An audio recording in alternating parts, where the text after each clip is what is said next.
I didn't enjoy like having to learn things that the lesson, like the teachers wanted me to learn in the lesson specifically. Okay, but I did right. definitely enjoy playing. Yeah. So I know that with teachers, sometimes they could be like, yeah, I don't know if I want to do this. But anyway, so you are making your way into becoming a monster of a pianist, a really, really great piano player. Walk us through what happened, what inspired that journey. Yeah, so I pretty much, as soon as I started, I liked to improvise and compose. Okay.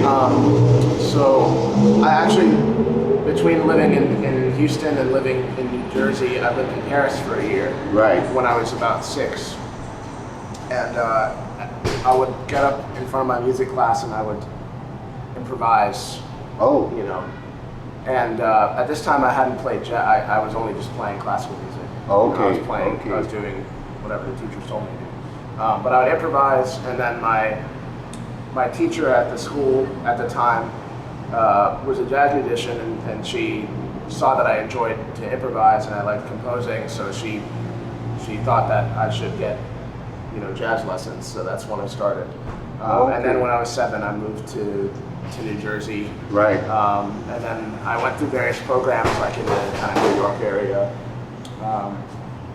I did Jazz House Kids, which is a program in New Jersey. Is that under Christian McBride? Yeah. Jazz House Kids. Yeah, that's a beautiful program. So you ended up in New York, and you started to learn jazz from different educators there.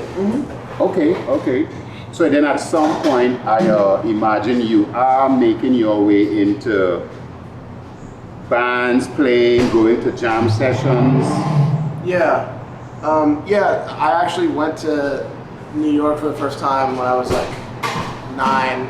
Right. And went to all the clubs, like Smalls and stuff, and that was great. Yeah. I also, when I was a little bit older, was fortunate enough to study with the great Fred Hirsch. Oh, yeah. I've been studying with him. I still study with him to this day, but I've been studying with him since I was about 13 or something like that, 12. Right, yeah.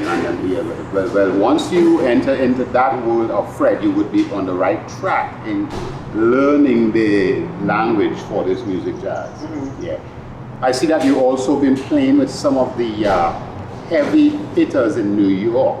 Tell us about some of these musicians you've been hanging out with and playing with. Yeah, recently, Joe Farnsworth, Joe Farnsworth. Yeah, I was fortunate to play with Joe Farnsworth a couple times.